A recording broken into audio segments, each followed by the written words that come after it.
our team with another Power Pack program here on Indaba. Of course, we will have our Emancipation Support Committee will have a report.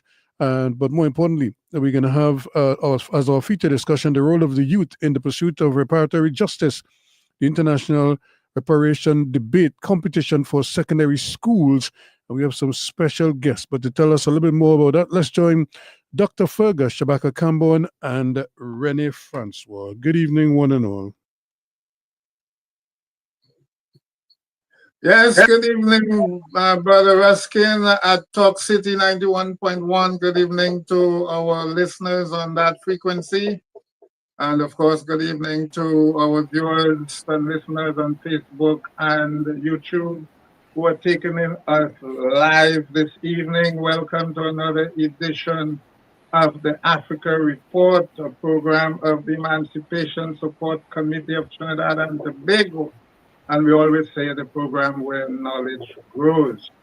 As you heard from Ruskin, we are talking about youth and fashion this evening, or perhaps I should say young reparationists and African fashion. So basically that would be the area we are going to be exploring this evening. And we are going to welcome our brother Shabaka in a short while. Well, let me say good evening to my co-host who is present there. Renee, good evening. Hi, good night, everyone. I'm glad to join everyone tonight.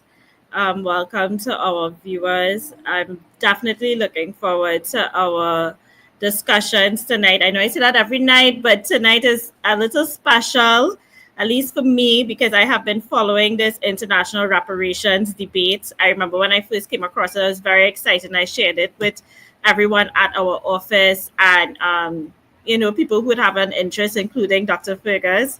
And what really excited me was to see that some of these schools that ESCTT has engaged in the past in our National African History Quiz also entered this debate. So I felt like ESCTT had a little stakes in the debate themselves. We want to, as the program goes on, of course, we will congratulate the winners, but I'm really glad to have some past history quiz competitors join us for the interview as well. Indeed, I think ESP should take a big hail out for that. I think, in my opinion, if it was not for the experience that the ESC would have given to these schools, I don't think they would have been as attractive to the competition as they would have been. And of course, they did very well in the competition, and that's perhaps because of the veteran experience of the schools in the history quiz, and perhaps some of them might have been graduates of the spoken word as well. Who knows? So they would have had a long exposure to that kind of competitive environment, groomed in African culture and history, and therefore, particularly coming out of the reparatory section last year, I think they would have been well prepared and energized to take on some of the best schools in the region and beat them, because the Trinidad school won the competition. Congrats to them, St. Joseph's Convent. Yes, so who would be doing the report from the Secretariat this evening? You, Renee? Yes. I am the lucky program officer tonight to share with the public what ESCT has been up to of lately. So I just want to briefly acknowledge that we would have hosted the orientation for our regional spoken word competition, and we very much look forward to that upcoming competition where we see these young performers do really great work with some of the pieces that we have selected. But really what we have to look forward to next is the media launch, or as time has gone by, it has moved or transcended past just doing a media launch. We launched our Pan-African Festival, TT, commemorating emancipation this year. It's scheduled to take place on Sunday, the 25th of May, 5 p.m. at the Murchison Brown Auditorium, also known as City Hall.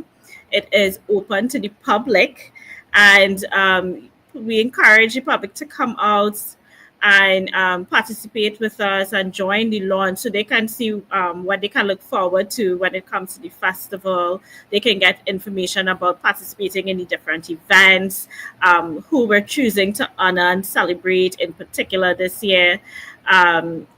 It's really an opportunity for people to get in-depth detail about what to expect with the festival.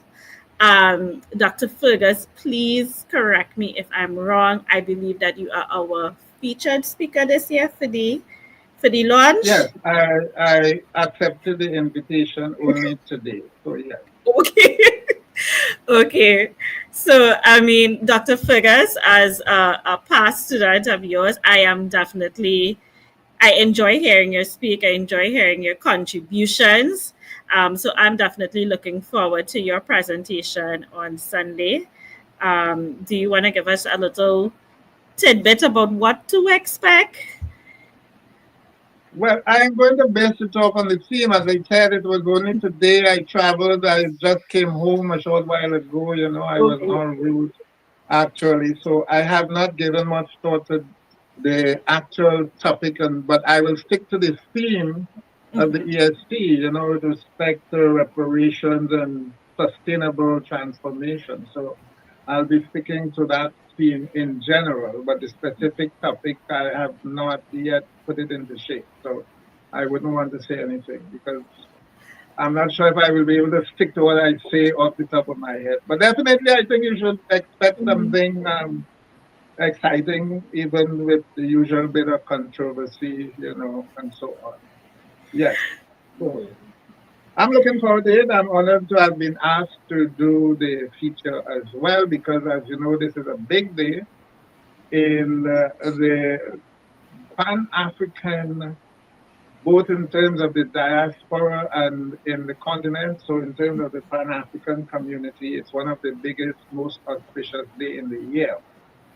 So I am really honored to have been asked to do the feature this year. Yes, and I think this would be the second year that ESCT has really been fortunate enough to actually host the launch on Africa Day. And last year we also were able to do it.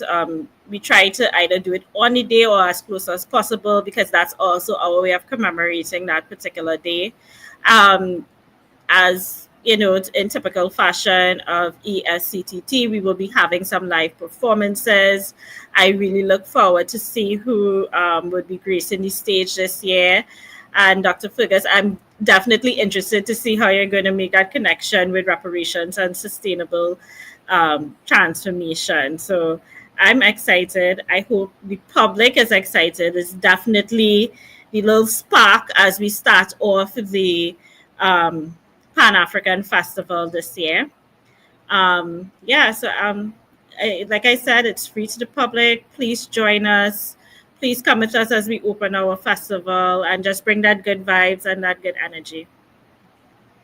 Yeah, well, development is one aspect of the 10-point plan, the CARICOM 10-point plan for reparatory justice. So it actually ties into that. And sustainability, of course, is an imperative if you're talking about development and transformation. So the connection would be pretty easy to make. The thing is, as I said, I haven't really given thought to a topic yet. But Renee, I just want to say that perhaps I'm stealing a little bit of the ESC's thunder, but I just want to say that day would also have a big Ibrahim Traore solidarity gathering as well, and perhaps our audience needs to know about that. It will be a global event again, so perhaps I think I would want to appeal to Trinidadians and Tobagonians to have a much better showing, a bigger showing than we would have had on the 30th of April. So that's the 24th, and some young people are involved in organizing the event. It would be, I believe, in Woodford Square. The main site would be Woodford Square. I don't know if they'll break out onto the streets. I'm not in a privileged position to say that, but I would like, as many people as possible because Ibrahim Traore is still under threat. And we have to push back as a Pan-African community. We have to push back at the imperialist plots to murder him and to destabilize the revolution. So that's one event. And also the reparations committee would be launching its newsletter on that day as well. So that's something that people who are normally online, it would be strictly digital and online. So, that's something I suspect that some people would be looking out forward to as well. So all those events will be taking place on that day. And I'm sure there would be other communities also celebrating African Liberation Day in their own way. So basically, I want to put in that little thing there for both the planners of the Ibrahim Solidarity gathering and the National Committee on Reparations, the newsletter. Yes, it sounds like an exciting day for the local Pan-African community. So at this point, once Dr. Fergus permits, I'd like to invite Mr. Richard Young to join us to speak about ESCT's second event for the festival, which is our, he likes to call it a fashion extravaganza, and it sure is. EWA Africa 2025 Conscious Threads. So we want to invite him to speak to us about the details about the fashion show, who are the designers, and the inspiration behind the theme. Hi, good night. Hello. Good evening. Hi, good evening, Richard. Good evening and welcome to the program. Thank you. Okay, so don't mind me asking that we start off with the basics. I know, but can you let the public know when is EWA Africa 2025 Conscious Strides is supposed to take place and where? Okay, so EWA Africa 25 Conscious Threads this year. It's going to be at Queen's Hall on June 1st. We have pulled the dates up over the last few years so that we can do the show to offer garments and style that can be used throughout the emancipation period instead of hosting the show in the emancipation period. But what we do is we are lucky to have a national playback of the show in that period. So that's one of the good things. So we get a double whammy for the show. So the show is held on the 1st of June. Every year we give it a different incarnation. So the subtitle has developed every year. We had Nubian Renaissance, we had Sankofa style, we had the folklore, and this time we're calling it Conscious Threads. At one time, threads was used as a kind of slang to mean what you're wearing, your style, you're wearing your threads. And so we kind of played on that in light of the theme of shaping sustainable futures through reparatory justice. We came up with weaving truths and shaping futures in style, and trying to encourage that the designers use sustainable practices in what they come up with and create not just Afrocentric designs, but to pay homage to what we call the conscious movement in fashion, ethical fashion and sustainable fashion. In fact, we kicked off with a dialogue on stage last week at Queen's Hall, which turned out very nice, a little huddle. And we had over 100 people who came, and we had a strong panel of people who work in fashion, from making artisanal accessories, which was Akila Jaramogi, and we had designers who have worked in textile art and textile design and who use essentially fundamentally African practice, which has become world famous and sometimes lost with the global north interpretation of it, but it is really fundamentally continental African style. And that has also taken the world by storm. It's a major global influence and a resuscitation of that awareness. So we are joining that momentum and that movement of doing Afro-Caribbean style and being part of the largest Pan-African festival outside of the continent, here in the Caribbean. I am honored to shape that by trying to encourage as much a wide spectrum of Afrocentric design. So people who do surface treatment, as it were, on fabrics, and come up with elements that belong in the African ethos of style. So we have a wide range of them. This year we're going to make the show tighter, but we're going to still have 2 designers who are coming from West Africa, 2 fashion brands. We're going to have more designers coming from Tobago, because instead of it having that look like it's just one person, we have 2 or 3 designers coming from Tobago. And we have actually a Guyanese designer who was featured last year, who is coming back to be part of this, who is known for her African style in Guyana, actually the premier designer in Guyana. So we plan to have something really interesting. We are going indoors, because we used to do it in the Garden Theatre, and last year we tried indoors, and it proved to allow for some theatricality, which I'm going to build on this year. So I always have spoken word, I always have rap, so I always have great vocal dynamics used in the show, and all of them paying tribute to African style, as it were. So I look forward to this particular incarnation of the show, Conscious Threads, seeing that there is something embedded in our consciousness. So we're doing a conscious runway show. So I usually write a script which has a lot of storytelling that connects us to our Africa past, and also acknowledging our Africa present, and forging ways of sustaining an African future in style. So those are the things that I try to have as a mandate. So we look forward to our host, who are 2 thespians, Abeo Jackson and Conrad Paris. And we have a host of really, really solid fashion designers who have committed, and we have been in chats with them so far, more so about creating and crafting an Afro footprint, so that we can actually pioneer and lead from this part of the world in the African revolution of fashion, as I like to call it. So I am excited. I always try to impact it with something that makes people really have a memory, an experience, so that not only that they purchase garments, which keeps the livelihood of these artisans in place, but also to recognize our history, our heritage, to promote the traditional aspects of style that came from the continent, and in our way to kind of decolonize our style as we had it before, which is always an approximation of some metropolitan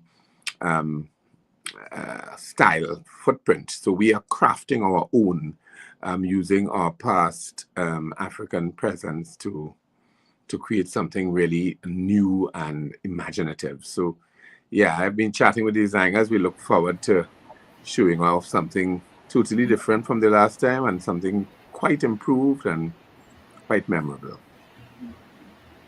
Richard, let me address something that might be a little bit controversial for some people, but since the topic is conscious threads, and you talk about decolonizing of fashion and so on, I want you to address the threat of the Chinese imitation of African fabric. I did a program some time ago on African fabric, and I myself was amazed the extent to which the Chinese have appropriated the African garments, to the extent that African experts in the field say that they are also fooled by some of them. You have to be really, really keen. The schmuck is difficult. The Ghanaian schmuck is difficult to imitate. I have not seen any claim to an imitation schmuck, but the Ankara, the Ashoke and these out of Nigeria, they seem to be the main targets of the Chinese. Yes. Could you comment on that in terms of appreciating authentic, and how do you identify authentic, if you can give any guideline at all on that. Well, it's a challenge, but that's why I kind of proclaim that we here in this part of the world, our footprint will be like an Afro-Caribbean footprint, and it is utilizing African sustainable practices. A lot of them are embedded in ethical practice as well, to come up with new formulae. So people are doing different types of surface treatment, whether it is hand-painted, batik, lino block, applique, collage art. All of them are Afro-infused. So what we are promoting is slow fashion, because Chinese are very much about promoting fast fashion, the quicker buck, that the quicker turnover of the buck. And so that's why it loses some of its originality and authenticity. But if it's done by people who are bringing their artisanal craft to bear on what they make and what they say, and create a story out of what they do, and we try to promote local purchase of Afrocentric vibes in clothes and wearable art, that's the best that we can do to affront that entire Chinese thing. So that is what, and we are particularly strong in that regard, actually, because we are not necessarily in the fast fashion market. We are in a kind of cottage industry. Everybody has small ateliers, and they come up with something innovative, and that something is born from their own personal histories, but referencing our African tradition. So it is really, sometimes the stress threads are left, and it's all beautiful now. So it doesn't always have to have the so-called finish of what the first world wants to say is the finished item, because there is beauty in that natural, organic, wearable, breathing fabric. So all of that is what we're promoting. A lot of breathable fabrics, which makes sense to this part of the world, the island style, the tropical style, the Caribbean style. So silks and linens and cottons are being promoted as the fabric of choice. So we have a good thing going, chatting with the designers to come up with that. So we are not really bombarded by that particular situation, because people are not necessarily going to buy an African print fabric to say an African style. They are coming up with their African infusions, painting African imagery and symbols, and coming up with color combinations that reference an Afrocentric forward-thinking style as well. So it's not only Africa past. There are some, as we did Sankofa style before, yes, some looking back in the past, but we also being Afrofuturistic and coming up with things that are coming from us and adding to the global template that is Caribbean and predominantly Afro-Caribbean. So I think that's our way of combating that malaise that seems to be going on with the Chinese and the appropriating of African textile. Indeed. Yes. So, Renee, I don't know if you want to wrap it up. Yeah, so Mr. Richard Young, thank you again for joining us. Yes. As someone who has been attending ESCT's fashion show over the years, I've seen the production grow. And yeah, I think you do amazing work with it. I really enjoyed myself last year, and I'm excited to see what this year has to offer. So thank you for joining us. Always a pleasure working with ESCTT. Yeah. Thank you. Bye. Okay. Bye-bye for now. All right, Dr. Fergus, I want to close off this segment by sharing a bit of a teaser, an ad for our fashion show, and then we can go straight into our feature segment, looking at the role of youth in reparations.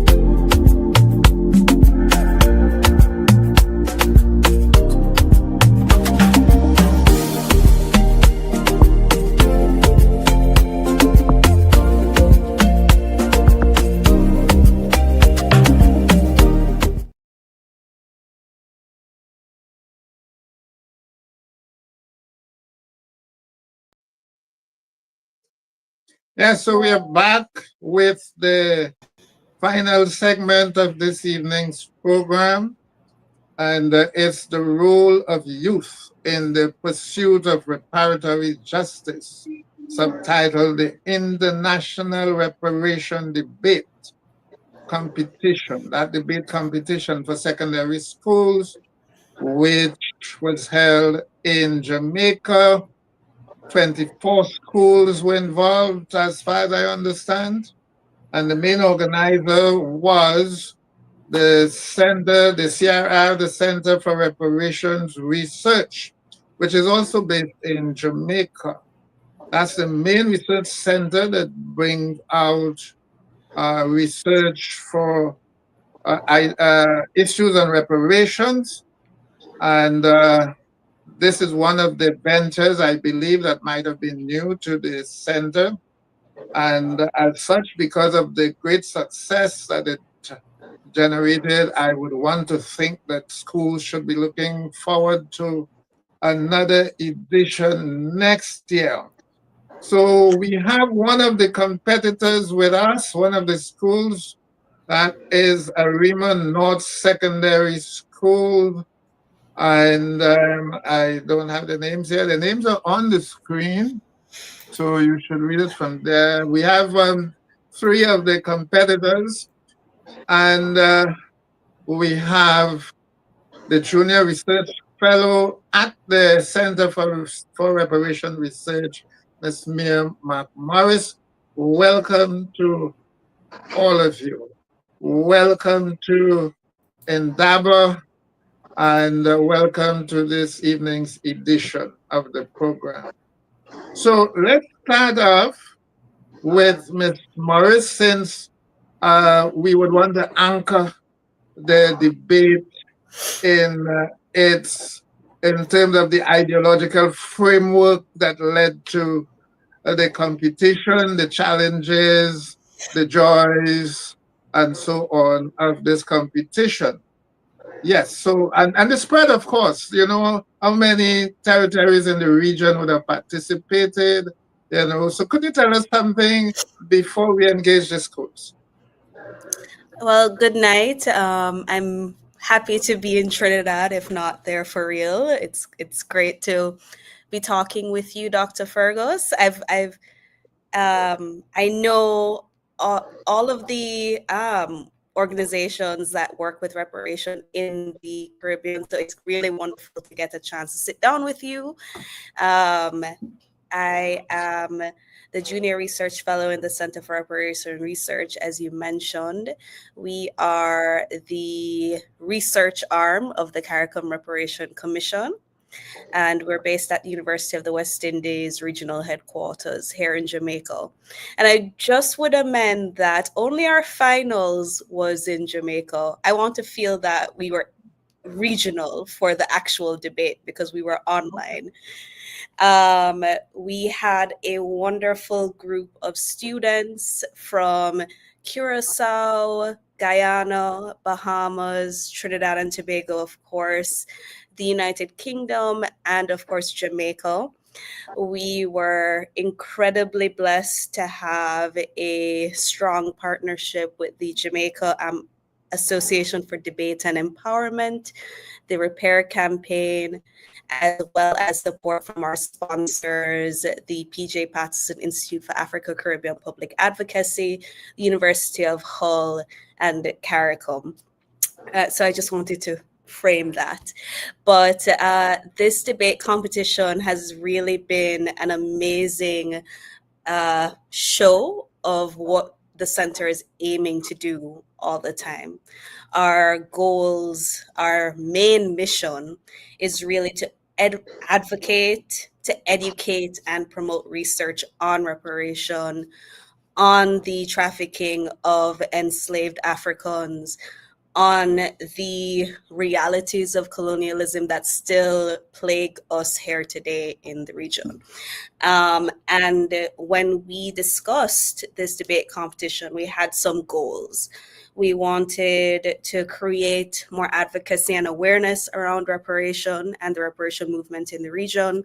We wanted to create opportunities for educational advancement on reparation, on the 10-point plan, on the organizations in the region. We wanted youth engagement, and we really wanted to create connections for students in the region and internationally. And we saw this when we were having our training sessions. I know Casey and Riley were definitely they've been with us from the very, very beginning. And so when I came on and I was asked, do I know Arima? I said, of course I know Arima. They've been stars. And so to see the students talking to each other, really getting to know each other, challenging us at the center with their questions, and then going to see them during these debates. They presented beautifully. They learned and they showed us that reparation is not something just for us in the universities and in the governments. It's really it's with the youth, and that's really what we want to see more of. Okay, thank you for that introduction there and the scope and conceptualization of the competition. So let us introduce the girls of Arima North Secondary. Could you introduce yourselves to our audiences and let us know who is or was the leader of the team? Yes, let's hear your names and who was the leader of the team. Go ahead. Good night, everyone. My name is Casey Marin, and I was the captain of the team. Good night, everyone. My name is Riley Marin, and I was a member of that team. Good night, everyone. I'm a student at Arima North Secondary. My name is Daniela Hamilton, and I was the co-captain of the debate team. Okay, now before I plunge into the competition itself, could you tell our audiences, since we are on Indaba, program of the Emancipation Support Committee of Trinidad and Tobago, you would have been a team in the African History Quiz for years. Your school would have been there for years. I believe you participated this year. Tell us how that competition and that experience would have prepared you for going into this international competition.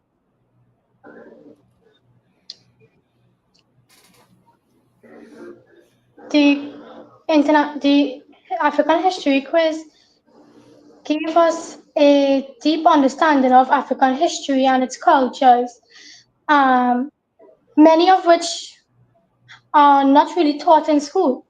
And it gave us a sense of pride to the African history. And when we saw the International Reparation Debate Competition, we took this opportunity to voice our concerns about issues rooted in that very history, like justice, restitution, and global equity. And this gave us a knowledge and advocacy to provide our voice and use these facts meaningfully on an international level. Anyone else want to comment on that? Feel free, it's your program. You know, we are hosting you, but it's your program this evening. Feel free to speak. Okay, so let us talk a little bit more about the finals and about the competitions directly. In terms of your preparation, what kind of strategy did you have? What kind of assistance did you have from parents, from your other colleagues, from teachers? How did you organize yourselves to prepare for the debate? Yes, go ahead. Okay, so the first round was really shaky because that was my first experience in any debate competition. But Casey already had experience, so hence why she was the captain of the team. So she really guided us, and our teacher led us as well on the first thing we did is foundation. So they gave us a topic. We analyzed the keywords: indentureship, slavery, um, African history. We go back, we find the dates because the competition is based on facts, history, quotes, stuff that can support your side of the competition.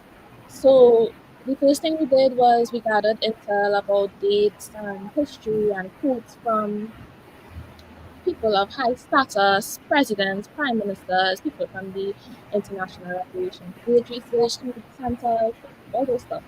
And then we began to build our point on those points that we got. So it was first speaker, second speaker, third speaker, and each of us had a role to play. Each of our parts were vital. We had to ensure that our parts made sure to hit every one of the marking schemes for the debate competition. And yeah, that was how. Okay, so you would have been familiar with me as one of your judges, stony-faced judge on the competition. But Renee, much more affable and sociable, have been there on a continuing basis, working with you guys. So over to Renee to speak to you a little bit. Okay.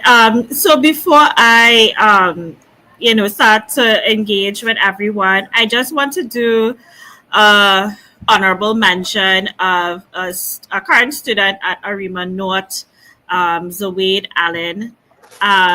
He was unfortunately a victim of a shooting and is currently at the Mount Hope Hospital getting treatment and engaging in recovery. So I really want to express on behalf of the Emancipation Support Committee our well wishes to him, to his family. We pray for a speedy recovery. Not just to his family at home, but also to his family at Arima North Secondary. And yeah, I just really hope that he's able to recover quickly, get the treatment that he needs, physical, mental, emotional, and that he's able to rejoin the student body and continue his academic career. So yes. So Casey and Riley, I do absolutely remember you all from the African history quiz. I am always excited to participate to see the ongoing of the quiz because I have a part to play, particularly in the development of the content and contributing to the content. So when I saw that this particular school had also entered the international reparations debate, and I saw that you were one of the schools that were competing, I really thought that ESCTT might have provided some sort of foundation for you all to participate in the quiz. But when we're developing the content for the quiz, we always keep in mind what are the topics in the curriculum and try to find some kind of alignment there. Did you find that also participating in the reparations debate would have helped you with your academic preparations, especially I think for Casey, who is engaging in A-level examinations now? Did your reparations debate help similarly as the quiz did? Yes, I would say it helps a lot. Engaging in the quiz and the debate, they provide a lot of histories for me to use in Caribbean history essays on my exams, and it was really helpful and enjoyable at the same time. Okay, and Miss Mia, does the CRR have? I'm not sure if you would have mentioned earlier between yourselves and Dr. Fergus have any intentions to, if not the actual debate, continue to engage youths in this way. It has always been like aspiration and continues to be one that of ASCT to transform our quiz into a regional competition. You all went ahead and got to that level, but what other ways does the CRR plan on engaging youths across the region? Well, I mean, I can't say anything yet, but we have our fingers crossed that we Okay. can replicate this competition. Mhm. Um, we have been in operation for a number of years, and primarily we've engaged with academics, with university students, but this is our first formal engagement with high school students. We've been building the framework for it. We launched our book, you can see in the background, which is Introduction to Reparation for Secondary Schools, a few years ago, with this intention to work with high school students, because we know that as much as we are excited as adults, we know who is going to be leading the movement in a few years. And so with this in mind, this competition was really a hope. We hoped that it would produce more advocates. We hoped we'd engage with students. And seeing the the young ladies in front of me, the students who came to Jamaica. I just feel like we're definitely on the right track. So it's our fingers crossed hope that we'll be able to have this competition continue, and maybe we'll be partnering with you since Oh. you clearly have some experience on the ground in Trinidad. When we were reaching out, we weren't sure who would apply. We kind of sent it into the atmosphere and hoped that we'd get students from around the region. And when we see students from Arima North Secondary, we're seeing the students from Bahamas, from Curacao, who are like, yeah, we saw it and we had to take part, like we had to do it. And that kind of enthusiasm shows us that this movement is important. This movement is not something that you can ignore, because when students are at the forefront like this, then we know that we're doing the right thing. So just allow me to ask another follow-up question. We have noted within the last few years the African Union, their civil society organizations on the African continent who have that understand that reparations is also part of their call, and it's something that they need to adopt. That yes, Africans in the diaspora did suffer greatly, but so did Africans on the continent. Is it that in the future there's a hope for that Sierra will be able to engage with the youths on the African continent, maybe formally with the African Union as well? Well, that is something that we would want. We're right now, we've been getting a lot of requests following this competition about why didn't we have schools from the US? Why didn't we have more schools from the UK? I noticed we didn't have any US schools. No, and we didn't know if we could handle all of that in one thing. This was inaugural. It was our first competition. So as we grow, we're a small team at the Center for Reparation Research, but as this competition grows, we would of course want to make it accessible to anyone who is interested and willing to participate. We also want this to be something that shows students that the connections they make here are for a lifetime. We want to see them more. We hope they talk to their peers after this and learn from each other. So of course we'd want the students to learn from each other, even from the continent and after. Hi, so Dr. Fergus. Yes. So let's get back to Arima North. Okay, so you have had the competition, you have done a lot of work, and you would have really given your all for this competition.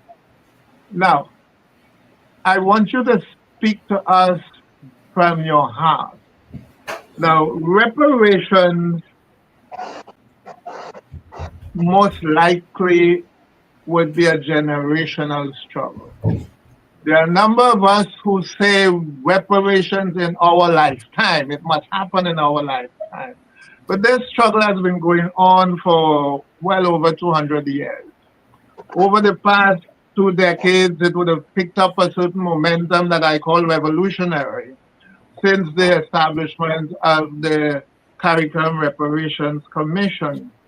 So, as young people looking at the issue of reparations, tell us how you feel in your heart about the crimes that we talk about, the crimes of genocide and enslavement of the indigenous peoples of the region, the trafficking across the Atlantic and enslavement of African people. Tell us how you really feel in your heart about the righteousness of this struggle and perhaps your commitment to it as an individual. I'm not talking about school, I'm talking about you as an individual and perhaps committing. I'm not saying to promise us you will become an advocate for reparation, but how you feel having gone through that debate that yes, this is something you got to be involved in as a young person. Tell us, speak to us from your heart. And we want to welcome Brother Shabaka Kambon, another of our co-hosts. But please, speak to us, any one of you. Perhaps we start with the leader of the team first, Casey. Tell us, how do you feel in your heart about these crimes that have been committed against the peoples of the region, of the African people, for centuries, to the extent of extinction or near extinction in some instances? Genocide, the Holocaust, the Maafa, we call it by different names. So tell us, speak up. I would say learning about it in Caribbean history and about research for the debate competition and African history quiz, I would say that it is sad, it is tragic that these innocent persons had to face these many injustices. And now at the present, we need to unite together as nations, fight for our rights and reparations, because united we stand, divided we fall. This as youths, we should be the forefront of all of these reparations. We should advocate for it and engage in activism and platforms like the debate. We should spread our voices and make it be known that reparations are something that are that are that are over debt. It was unfair. The European colonizers should be held responsible, and I do see myself in the future becoming an advocate for it, because during the competition I have built a passion, and I do see the need for reparations, and I will pursue this. I actually do believe that I would be a part of reparations. Thank you. Let's hear the others beyond the academic activities and so on, which of course is necessary for your school. But tell us, how do you feel as a person, as an individual? Express yourself. So I would like to begin to say that this might sound really shallow, but before the international reparations debate competition, I had no idea what was reparations. As shallow as this may seem, I was strictly a business topic student. It was all business. I didn't have anything to do with history. I didn't have anything to do with Caribbean studies until upper six. And it just so happened that it was a coincidence that when I began upper six, I began Caribbean studies, and also I took part in the international reparations debate competition. So aside from the academics, me as a person joining the competition, it was really mind opening, because in my personal opinion, I think this generation is really sheltered when it comes to our history. It's not a mandatory subject to take as a Form 5, Form 4 student until they reach an upper six, and a lot of students don't do upper six. I believe that we are sheltered we are very in tune with our phones, very modern. We don't really connect with our past. And I think this competition was a way for me not only to just, well, yeah, I know slavery happened, and I know, yeah, it was Emancipation Day, and yeah, I know Independence Day. It was more about me connecting and learning about the transatlantic slave trade and what they had to endure, and just so many how that even connect to modern day society now, with so much economic disparities between the Africans and the Indians and the Asians and so many different cultures, and why we think that um some people are really just born into it, not that they deserve it, but they're born into it.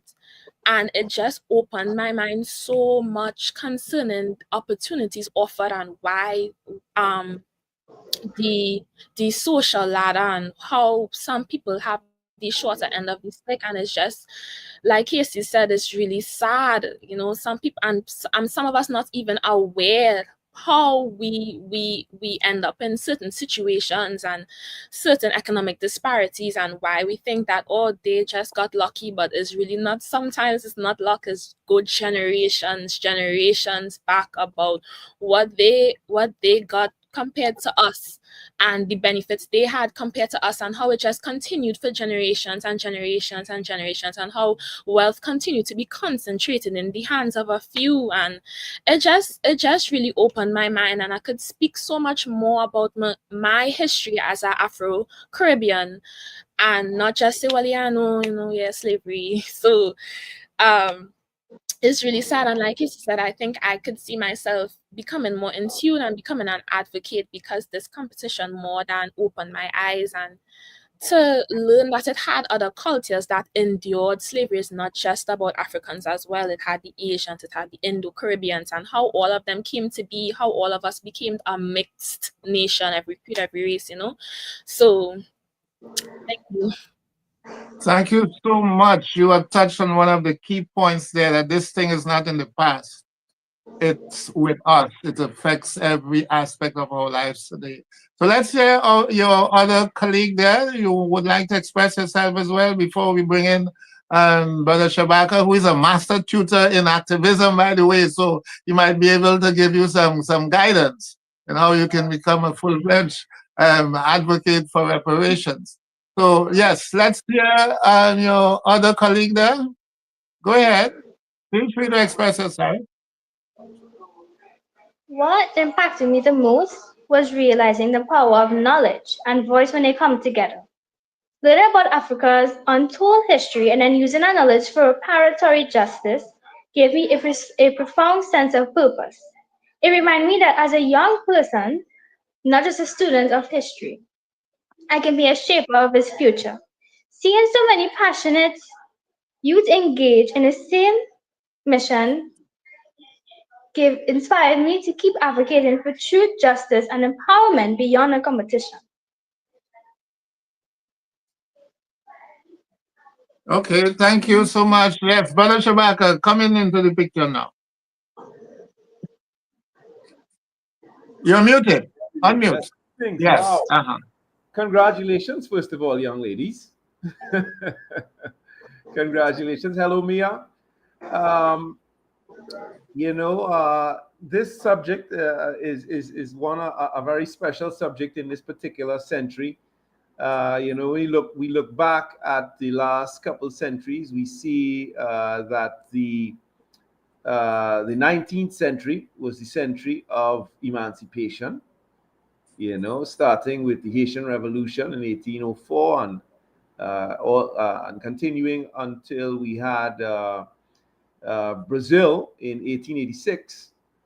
And then, of course, the next century, the 20th century, was the century of civil rights and independence.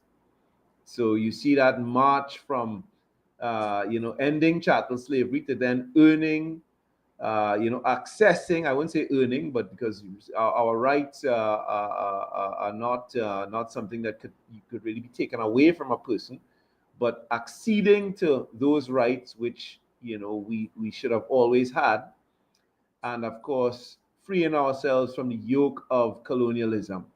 And this century, of course, would be the century of reparatory justice. And so, it's very, very exciting for me as someone who's deeply concerned about these issues to see young people like yourselves involved in this. Now, I know from having worked with students who are doing history at the secondary school level that the vocabulary around these issues is highly problematic. I just had a class 2 days ago, and we're talking about people who are ruling over forced labor camps, and we're calling them small farmers.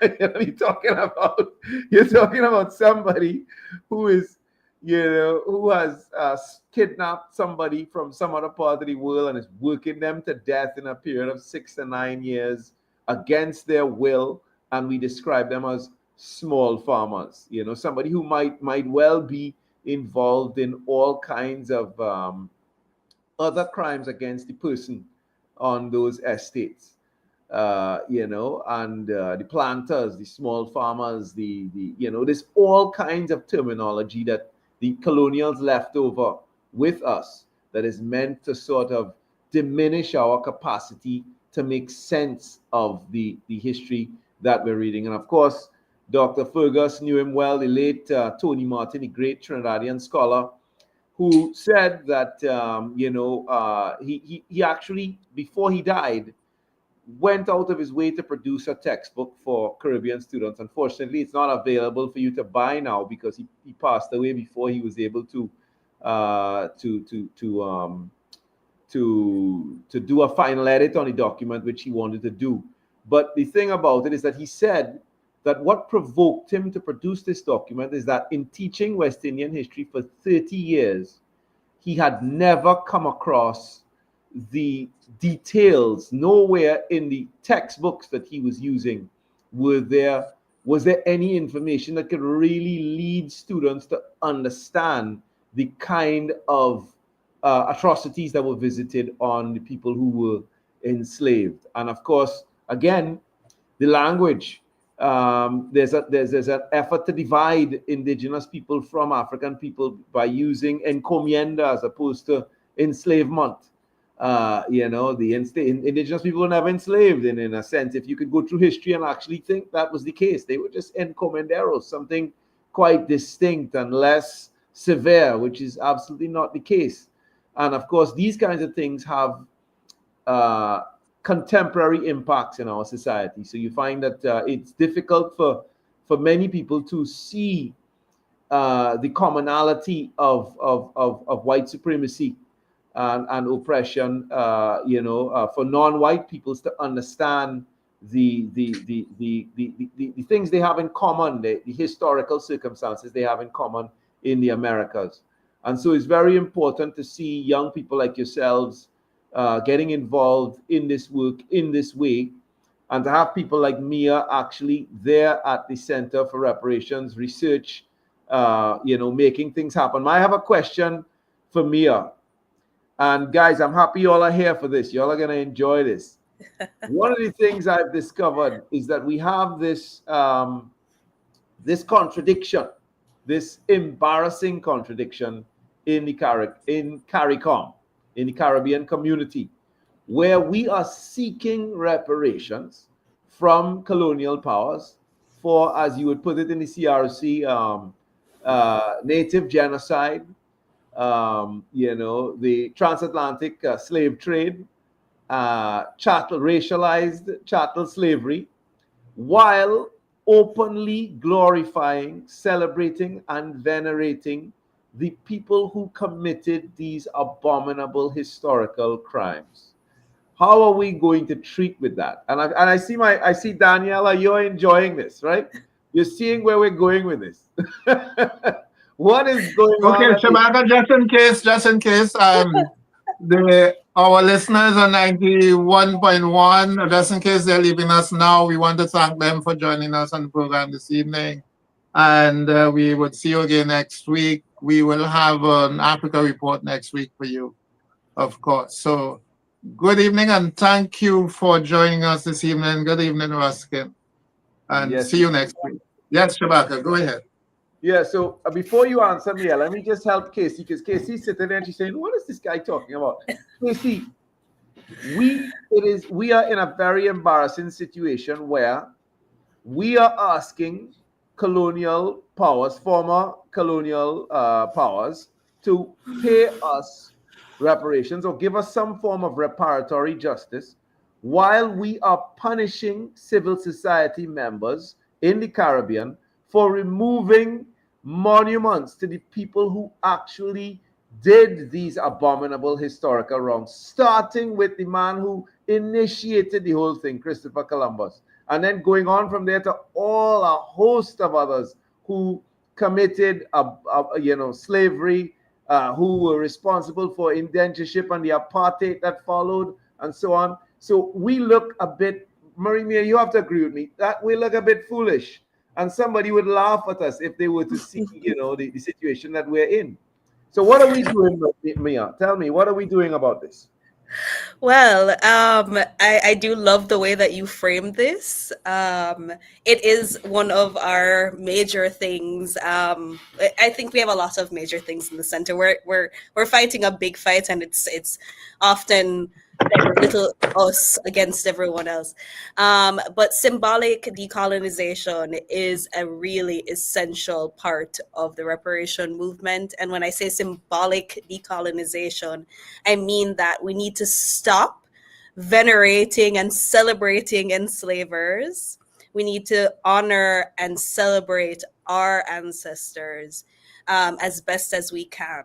And so when we at the center saw that the national emblem in Trinidad had removed the Columbus ships, we were so excited. And honestly, we published an article in one of our news columns. We're like, look at what Trinidad is doing, and what are we doing in Jamaica? We're still honoring enslavers in our national rhetoric. Why can't we do something a little better?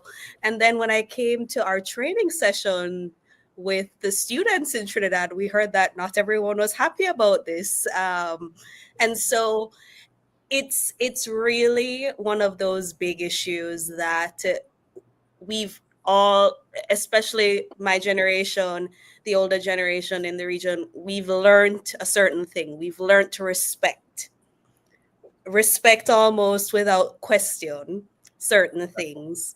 And so we have to take some indication from our young people who are criticizing these issues and really are forcing us to do something about it.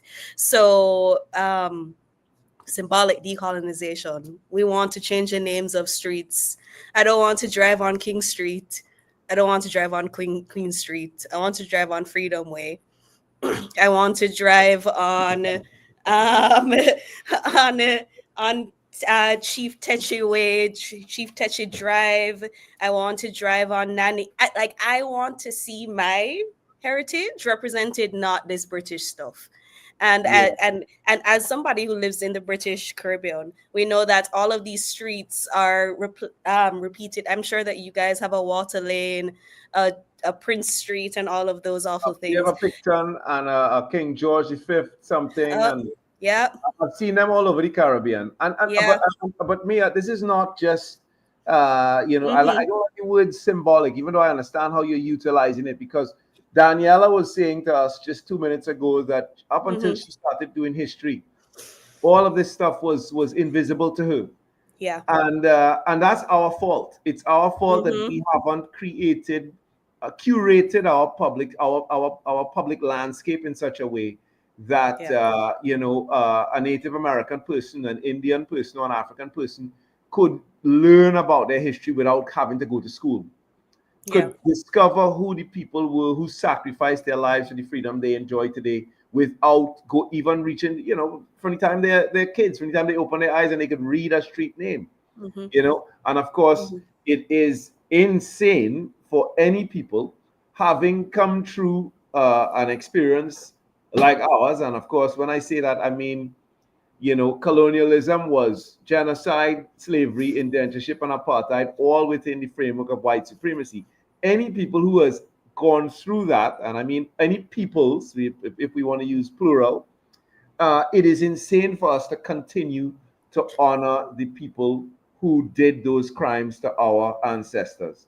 And of course, I want to give the kids in the room the example of a young German guy. We had a lecture in Dominica, and we had a German scholar in the room, and a number of Caribbean students who were there began debating the issue. They were like, "No, man, but we like our Columbus statue. It's nice. We want to do it, blah." And that was that kind of pushback. And at the end of the whole thing, a German guy who was sitting in the back of the room got up and said, he says, "I don't understand what all this debate is about." He said, in Germany, we had a communist period and we had a Nazi period. And today, we no longer believe in the values of those two periods. And so we've just moved everything. In fact, when he heard about the situation we had with the mighty sparrow in front of Queen's Hall, that we had an ugly statue of Sparrow. Mia, you probably haven't seen that. Have you been to Port of Spain? Unfortunately not. Hopefully I'll remedy that next year. Raleigh, you all have seen that mighty sparrow statue outside of Queen's Hall? Daniela, have you seen it? Do you like it? It's one of the ugliest statues I've ever seen, and I've traveled all over the world.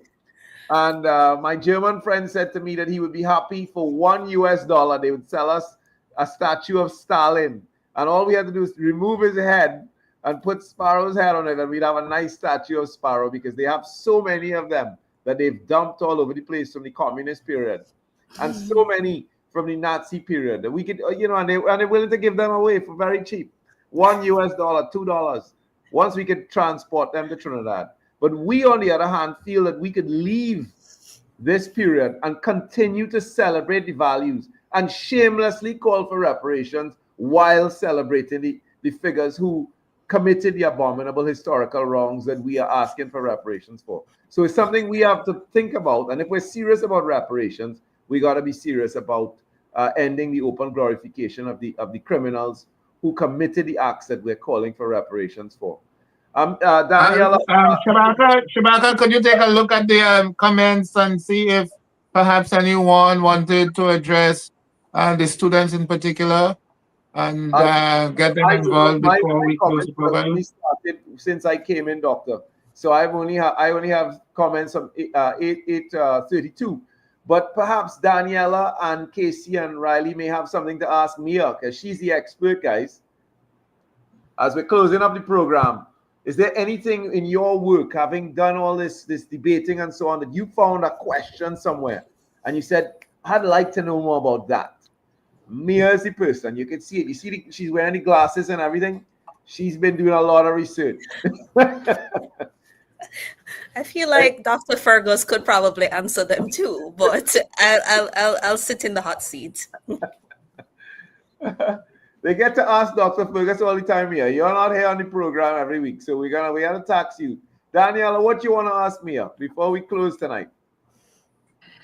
I would just like to ask, not in a attacking way, but in a way that I am genuinely interested, because I am officially done with secondary education and moving on to tertiary level. I would just like to ask you guys, what is the plan going forward to continuously raise awareness of reparations, and not just basing it off. I mean, I know you guys are not the Ministry of Education for the whole of the Caribbean, so you can't just put history as a mandatory subject since Form 1.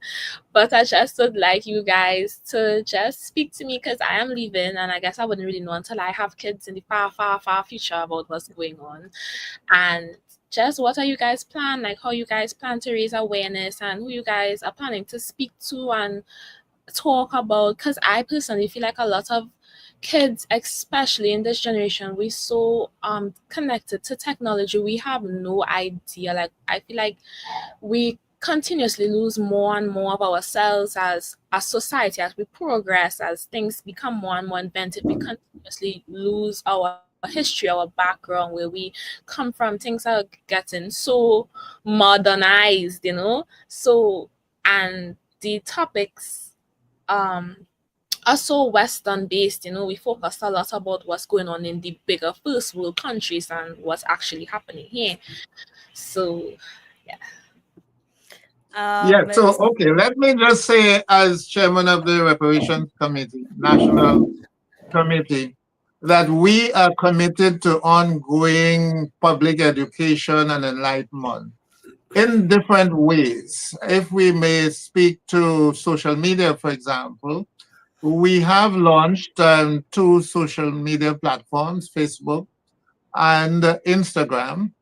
And on the 25th of this month, we are going to launch a digital newsletter as well, which we are going to engage a lot of current issues mainly, but not just locally. It would be what's happening in the region, what's happening globally. The bigger picture, of course, we can't go into all of the details, but we try to capture those things in the newsletter, which would be published quarterly, that is 4 times per year. This would be the first edition on the 25th. So that is one way we are going to engage the public. We have a reparations week, and it would be our 2nd annual week of activities, and generally those are public activities. We also engage on the ground in Tobago, because Tobago would have been marginalized for years. So we have brought Tobago into the center of the reparations movement. That is the national movement. So we are going to engage in activities for an entire week, and we have activities for the schools. But because it's towards the end of July, we have a special day in September for the schools. We're going to invite the schools to a special event, so you should look out. Well, you said you would no longer be in school. But for those who are in school, the important thing is how we are going to engage the public, right? And then we would have something like a caravan. I think some of you would be familiar with the caravan, you know, the reparations caravan that would be moving around the country as well. And then we have a big conference coming up in October in the indigenous peoples, right? So we are mindful that we are not just about reparations for African people, but for indigenous peoples. And Trinidad and Tobago, I would say that we are the biggest voices for the indigenous peoples in the Caribbean. We speak all the time, and we organize as well. So this is one of the things that we are organizing in collaboration with the Santa Rosa People's community and the CRC as well. You know, we have the CRC on board for this. Perhaps we should engage the CRR as well, you know, so that we can have their support and input as well, you know. So that conference, the call for papers is out, has been out for some time now, and we are looking at the 6th and the 7th of October. That will be a big event. It's regional, so we expect to have participation from a wide range of countries, not just in the Caribbean, but on the continent as well. That is meaning continental America, right? And so those are just some of the areas and activities we have. So it's ongoing, and we are engaging our artists. You know, we have made some outreach to the artists to bring them on board as partners, because they would have a special role to play. They have their unique way of communicating messages such as reparations. We have a whole set of calypsos on that. And you're familiar with some of them if you participated in this year's last history quiz, you know. But we are hoping to bring a wider range of artists on board, not just calypsonians. And we are engaging with them at the moment. So these are a number of things we are doing, and I can assure you that the issue of reparations is going to get bigger. It's going to become a more public issue as we go forward. Yes, over to you. Or any other question?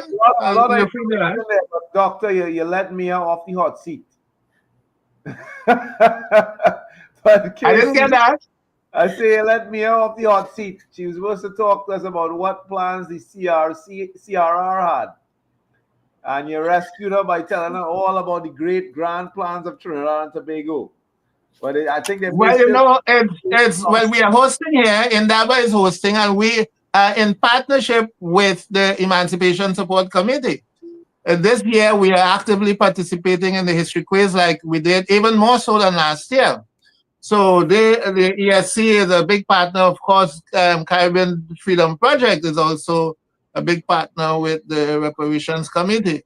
So all of these, you know, entities which have a pedigree in advocacy for social rights, human rights, reparatory justice, we are in partnership with a number of them, actually. On that note, then, we have come to the end of our program. The 21st century is the century of reparatory justice. And of course, in the capable hands of people like Dr. Claudius Fergus and Mia McMorris and others in the CRR and across the region, in every country, there is a commission. We have to be optimistic. We have to be optimistic. And so I want to just use this opportunity for you all to give your closing remarks, starting with Casey and Riley. We want to thank you for joining us tonight on Indaba. What would you like to leave us with before you go? Casey can speak for the team. Casey, you can speak for the team. Go ahead. Say thank you for having us, and it was a pleasure. And I'm sure all of us look forward to working together with you all because, as I said, reparations are a serious, ongoing matter, and we all need to unite. So I do believe that I would see myself working with you all to ensure that justice is met to all Caribbeans who suffered colonialism. All right. Nice. Thank you, guys. And congratulations to your parents as well for the support that they've given you in this regard. Daniela? Just right. There you go. Unmuted. Same here. I would like to continue pursuing reparations as an advocate, continue as especially at a young age. I'm grateful to be able to engage at such a young age. You know, people doesn't really find out or learn about this stuff until they get older and more mature. So I'm really grateful that I'm not just engrossed in like stuff like that. Yeah, no, we are grateful that you're here too, Daniela. That's wonderful. Thank you so much for your contribution. We're looking forward to getting to know you better as you continue to learn. Like to thank the Center for Reparation Research for creating that idea to engage youths in the debate competition. I think that's such a brilliant idea. Continue to engage them in prizes and the opportunity to travel across the Caribbean. That was such a brilliant way to clash education, colonial history, and youth into one. I was really glad that it wasn't really shallow topics as well. It was stuff that I could use for future use, continue to teach to my kids and generations. It was stuff that I could use for my history. Connected. Yes. That's how history really, that's what makes history such an exciting subject. The subject that we all love so dearly. Unfortunately, it's not always engaging in that way, but you've making a great point there, Daniela. Mia, your closing remarks? Well, I'm going to steal something Daniela said. Let's make history mandatory.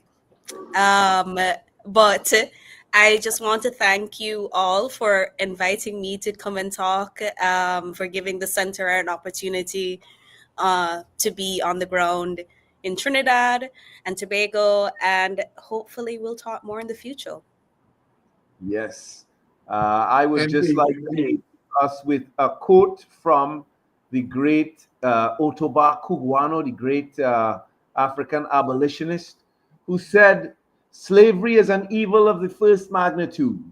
Those men that are the procurers and holders of slaves are the greatest villains in the world. If a man have not love in his heart for his fellow creatures, all his other virtues are not worth a straw. Thank you. Good night, Dr. Fergus. You have the last word. No, good night. All I would say is good night, of course, and just remind the viewers we are going to have a very powerful Africa report again next week, so do look out for that. We say good night to everyone on all our platforms. See you next week. Indeed, indeed. Take care.